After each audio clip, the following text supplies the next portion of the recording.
Last month, I made $50,000 in profit. I'm 21 years old. I've been grinding it like real online business for like 3 years. And I don't really entirely know how to feel about it because it doesn't feel how I thought it would feel like.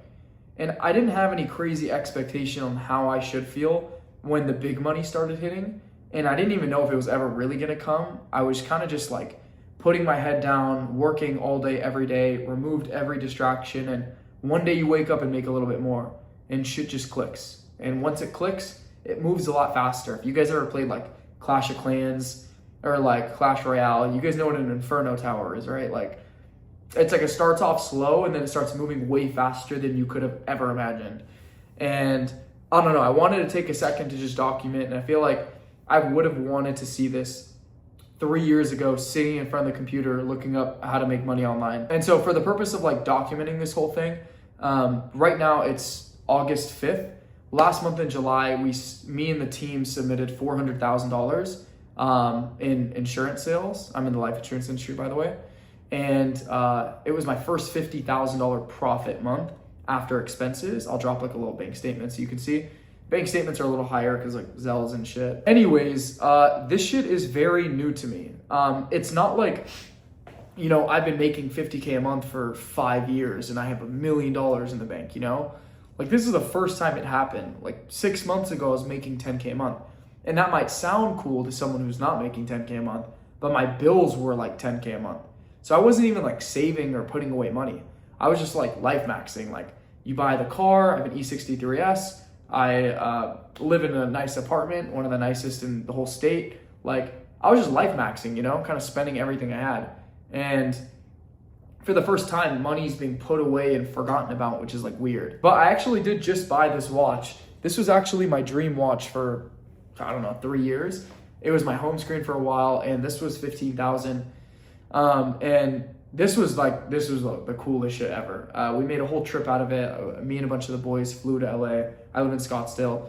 And it was this really, really cool thing and experience. And like, I'm glad there's like a story behind it. This watch was cool to get, but like, then you zoom out, a week goes by and you're like, fuck, shit's just a piece of metal, I don't know. I'm still hyped to it. That's just pretty hard. Fits just hit different for sure. I don't know, dude. I think the weirdest part about this whole experience is like, there's there's very few people to actually talk about with this stuff of like just how it feels and like the good parts and the bad parts. And, it's weird because like, if you go to someone and you're making 50K a month and they're making 4 and struggling to make 10K, it's like, it's so hard to go to that person and explain like how it's going or just how you feel about it, because in their head you might be like bragging or like just being arrogant, or it's like, bro, like your steak is so buttery and juicy, like, oh my God, so it's like weird. It doesn't feel like there's that many people to talk to about it, Kind of a random thought is like, it's weird at this stage because my rules are changing. And so if you guys don't know like how the life insurance industry works, basically, long story short, you start selling life insurance. Once you get good enough, you help other people start selling life insurance. And then the very last step is you help people how to start selling life insurance. And so I'm kind of entering that third realm of like, I started selling and I'm making money. I made $20,000 in profit. You see it in my Instagram highlights. I have my Instagram in the bio. I posted all the proof and everything. And then I got into the stage where it's like, all right, now other people, my friends see what I'm doing. They want to start coming on. They want to start selling and building their own business. They're doing that. And then it's almost like just as I get good at a skill, whether it's selling, whether it's training, I'm always resetting into a whole new role. Where it's like at first it was like, okay, I got to get good at selling. So boom, I'm going to sell. Holy shit, I'm getting good at this. Boom, right back down. Now I got to train people how to sell. And then it's like, all right, I'm training. All right, I'm getting better at this. Okay, people are starting to make money really, really fast. And then boom, I'm training people on how to train their people for them. Completely different skill set. And so right now I'm kind of at the bottom, and I'm also starting to post on Instagram and YouTube and that kind of stuff, so I can be able to help the team do it when they're at that stage and they want to do it. And I feel like a baby again, It feels like I'm picking up a phone for the first time. I would say beyond that whole part of it, the weirdest part about making the amount of money that I'm making right now is like, I've never worked less and made so much. And it's like, I don't know the right way to frame it, but like, I feel like I don't deserve it almost because I'm not actively working for it, you know?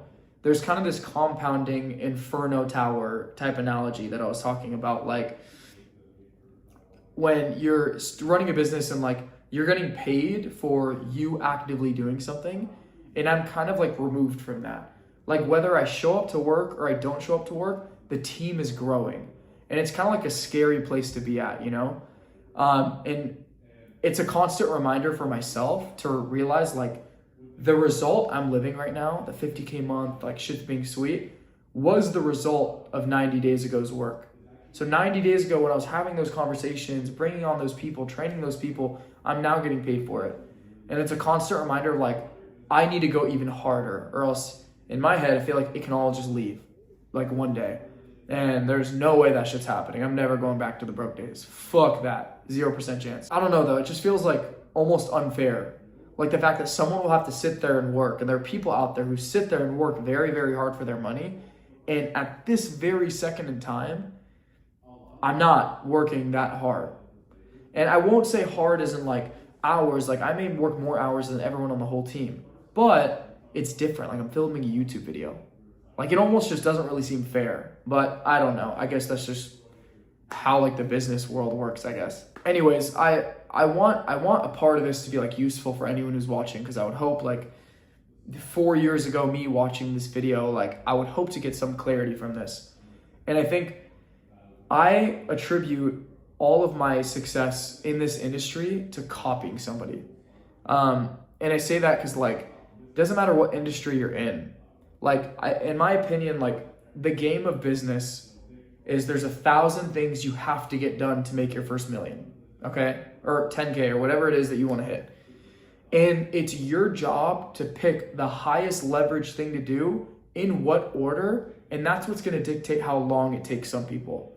Because some people will sit there in the life insurance industry and be like, what leads do I call? Or what do I say when I call them? Or how many people should I call? Or where do I get the phone numbers to call them, right? There's that side.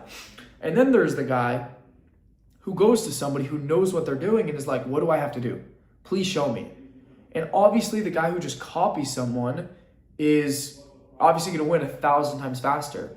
So whether you're getting into the life insurance industry or you're getting into any other industry, and again, I'm not going to go too deep into, well, how do you sell life insurance? Like, it's not really the time for that. I made a video explaining it in the bio. If you want to see how the industry works, how people make money online, cool. That's for there.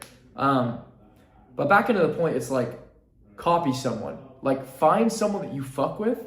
Either they do it for free, or they fuck with you for some reason, a family friend, someone who's just nice, or in life insurance, it's kind of like people help each other for free. It's not like a course. You don't like pay someone to help you. They help you for free because they make a little bit off of what you sell. So they're like very incentivized for you to be able to make as much money as possible because they get like 10% on the back end. Anyways, more of that in bio, not really getting into it. But either someone that fucks with you, someone that you can even pay. Like, yo, bro, could we jump on a call for 30 minutes? I remember there's this guy, Joel Kaplan. I paid him $500 to ask him, what should I do? It was like a 15-minute phone call. I was like, bro, what should I do? I don't know. And he's made like $30 million online. And he told me, and I used that advice. It's actually what got me into life insurance. So I don't know. I think my biggest takeaway or biggest piece of advice for anyone watching this is copy someone who did it. Like, bro, my roommate made $130,000 last month to my fucking cute 50, you know? So like, all I did was ask him, yo, bro, what'd you do? What'd you do? What'd you do? And it's like, he did the same thing to the guy before him.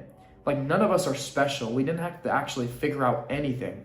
Like, that's the bigger picture I'm trying to get across. Like, you don't have to know what to do. You just need to find the guy who knows what to do, and you need to find a way to get him to put you on at the highest level. And I think if you could manage to do that and find that person who's really going to go all in and help you with it, do it. Life insurance is a little rigged because that's just how the industry works. But whether you do like marketing agency or fuck trading, don't trade. Trading is for fucking, that shit's super gay.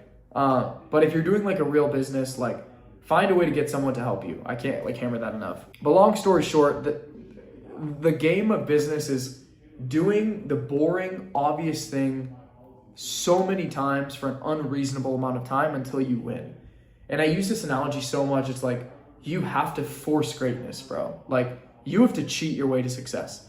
If shit is harder for you and maybe you have an accent, you need to sit in the mirror and make that shit fucking go away. And you have to work harder than everybody else, and so what? You know? Like, if you're someone who doesn't naturally do well at anything, like, you just have to work harder, and that's fine, you know? And I feel like I saw all my friends gap me. Like, and when I say that, I mean all my friends, the cool friends, the smart ones that I actually compare myself to, they all did better than me faster. And like, I realized like the disconnect is I was always half-assing shit. I thought I could go out every weekend and shit while still making the business work. I'm not that smart. So I had to put all my time into it to make something work. And so whatever that is for you, whatever you have to give up, it's worth it. Like, I can confidently say this side is way better. The making money side is way better. And all it took was 11 months, which is retarded to think about. 11 months. 11 months ago, didn't have any of the money. Now, have all the money in my head. Obviously, we're going to grow 100K a month in the next 90 days, 100%, just because it's, you know, the Inferno Tower effect. I see it coming. I see my roommate. I know what he's doing. I know it's possible. Just copy someone. Hopefully it was helpful. But yeah, I'll catch you guys.